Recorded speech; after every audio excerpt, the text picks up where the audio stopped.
ရိသတ်များအားလုံးပဲမင်္ဂလာပါရှင်ကျမတို့ channel လေးဟာနေ့စဉ်နဲ့မျှစိတ်ဝင်စားဖို့ကောင်းတဲ့ပြည်တွင်းပြည်ပသတင်းများကိုတင်ဆက်ပေးနေတာမလို့ like and subscribe လေးလုပ်ပေးပါအောင်နော်ဒါဆိုရင်ဒီနေ့တင်ဆက်ပေးမယ့်နောက်ဆုံးရသတင်းတွေကတော့တကုံမြောက် 1BS ကားဂိတ်အနီးတွင်မပေါက်ကွဲသေးသောလက်လုံပုံ73လုံးတွေ့ရှိကြောင်းတင်ဆက်ပေးပါမယ်ရှင်ရန်ကုန်တိုင်းဒေသကြီးတကူမြို့သစ်မြောက်ပိုင်းမြို့နယ်90ရပ်ကွက်ပြည်ထောင်စုလမ်းနှင့်မြဝတီမင်းကြီးလမ်းတောင် 1BS ကားဂိတ်အနီးတွင်ဖောက်ခွဲရန်ပြင်ဆင်ထားသောလက်လုံပုံ73လုံးကိုမေလ31ရက်နေ့နဲ့9နာရီကဖယ်ရှားခဲ့ရကြောင်းသိရပါတယ်။ကားဂိတ်နဲ့ပေ150အကွာကုတ်ကိုပင်အောင်တွင်လက်လုံပုံ9လုံးရင်းနေရနဲ့ပေ90အကွာအမိုက်ပုံအနီးတွင်လက်လုံပုံ6လုံးစုစုပေါင်း73လုံးတွေ့ရသဖြင့်အတားအဆီးများပြုလုပ်ဖောက်ခွဲဖြစ်စီလိုက်ကြောင်းသိရပါတယ်။နောက်ထပ်တင်ဆက်ပေးခြင်းတဲ့သတင်းကတော့ရန်ကုန်မြို့လယ်ကအနော်ရထလမ်းမပေါ်ကားမှတ်တိုင်တွင်ဘုံပေါက်ကွဲပြီးပြည်သူတချို့ထိခိုက်ဒဏ်ရာရပြီးပြည်သူကိုပြစ်မှတ်ထားခြင်းကြောင့်တင်ဆက်ပေးပါမယ်ရှင်။ရန်ကုန်မြို့လယ်ကအနော်ရထလမ်းမပေါ်ကားမှတ်တိုင်တွင်ယနေ့မွန်းလွဲ3နာရီကျော်အချိန်ဘုံပေါက်ကွဲပြီးပြည်သူတချို့ထိခိုက်ဒဏ်ရာရရှိကြောင်းဒေသခံများကပြောဆိုထားပါတယ်။မြို့ထဲမှာပေါက်ကွဲတံကြားတဲ့အနော်ရထလမ်းမပေါ်ဘားလမ်းမှတ်တိုင်မှာဘုံပေါက်တာ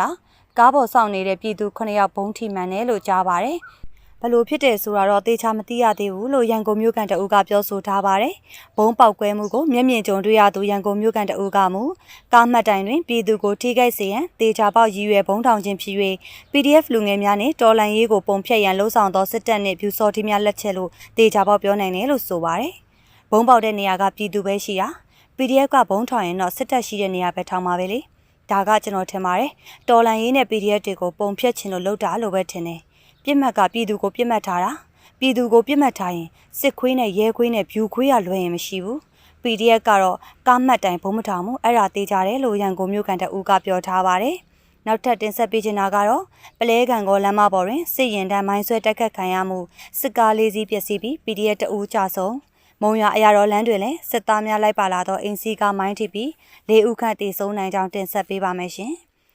စကိုင်းတိုင်းရင်းမာပင်ခရိုင်ပလဲကန်ကောကားလမ်းမပေါ်တွင်မေလ29ရက်နေ့နက်9နာရီအချိန်ခန့်တွင်စစ်ကား80ခန့်ပါအကြမ်းဖက်စစ်ကောင်စီရင်တန်းကိုမိုင်းဆွဲတိုက်ခတ်ခဲ့ပြီးစစ်ကားလေးစီးပျက်စီးသွားကြောင်းစစ်ကောင်စီလက်နက်ကြီးနှင့်ပစ်ခတ်မှုကြောင့်ပြည်သူ့ကာကွယ်ရေးတပ်ဖွဲ့ဝင်တအူးကြာဆုံးသွားကြောင်းဒေါင်းနဲ့နေစီမချပျောက်ကြားတပ်ဖွဲ့ကပြောကြားထားပါတယ်။ပလဲကန်ကောလမ်းမပေါ်မှာစစ်ကောင်စီရင်တန်းကိုကုတ်ကုန်းရွာနဲ့မြကုန်းရွာကြားမှာကျွန်တော်တို့အဖွဲ့တွေမိုင်းဆွဲတိုက်ခိုက်တာကားတွေပျက်စီးတယ်အထိခိုက်အသေးပြောက်တော့မသိရဘူးစစ်ကောင်စီဘက်ကပြစ်လိုက်တဲ့လက်နက်ကြီးမှန်လို့ကျွန်တော်တို့ရဲဘော်ကတော့ကြာဆုံးသွားတယ်ဟုတောင်းနဲ့နေစီမချပျောက်ကြားတပ်ဖွဲ့ဝင်တအူးကပြောထားပါတယ်။အကြံဖက်စစ်ကောင်စီ၏လက်နက်ကြီးဖြင့်ပစ်ခတ်မှုကြောင့်ကြာဆုံးသွားသူမှာအသက်19နှစ်အရွယ်မောင်ဟင်းဖြိုးဦးဖြစ်ပြီးကြံတော်လိုင်းရဲဘော်များမှစုခွာခဲ့ရသည့်အတွက်အကြံဖက်စစ်ကောင်စီတိုက်ခိုက်ကြာဆုံးမှုကိုမသိရှိရကြောင်းတောင်းနဲ့နေစီမချပျောက်ကြားတပ်ဖွဲ့ထံမှသိရပါတယ်။လက်ရှိချိန်တွင်အဆိုပါအကြမ်းဖက်စစ်ကောင်စီရင်နှန်းသည်ကံကောဘက်သို့ဆက်လက်ထွက်ခွာသွားကြောင်းတင်ရရှိပါသည်။အလားတူစကိုင်းတိုင်းမုံရွာအရာတော်ကားလမ်းမကြီးပေါ်တွင်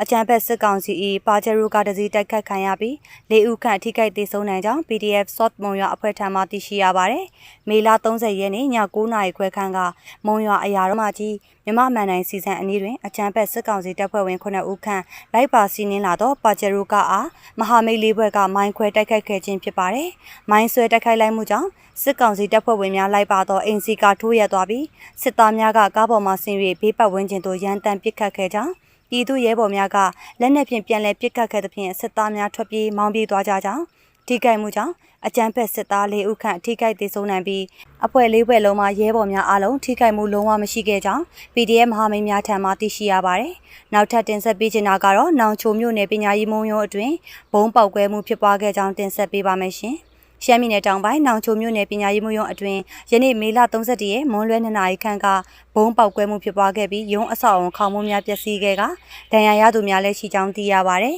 ။ပောက်ကွဲမှုကြောင့်ဒဏ်ရာရတဲ့သူတွေကိုနောင်ချိုဆေးရုံမှာကုသမှုပေးနေတယ်လို့သိရတယ်။အတိအကျဘလောက်များလဲတော့မသိသေးဘူး။အဆောက်အုံကတော်တော်ပျက်စီးသွားတယ်လို့နောင်ချိုမြို့ကန်ဒေသခံတအူးကပြောထားပါတယ်။လက်ရှိတွင်ပောက်ကွဲမှုဖြစ်ပွားရာနေရာသို့စစ်ကောင်စီတပ်များရောက်ရှိစစ်ဆေးနေပြီးမြို့တွင်း၌ပိတ်ဆို့စစ်ဆေးမှုများပြုလုပ်နေကြောင်းသိရပါတယ်။အဆိုပါဘုံပေါက်ကွဲမှုနှင့်ပတ်သက်၍မြေသည့်အဖွဲ့ကလှုံ့ဆော်သည်ကိုမသိရှိရသေးပါဘူးရှင်။ဟုတ်ကဲ့ပါရှင်ဒီဗီဒီယိုလေးကိုအဆုံးထိကြည့်ပေးလို့ကျေးဇူးများတင်ပါတယ်ရှင်။ပရိသတ်များအားလုံးလည်းကိုယ်စိတ်နှပြရှင်လန်းချမ်းမြေ့ကြပါစေရှင်။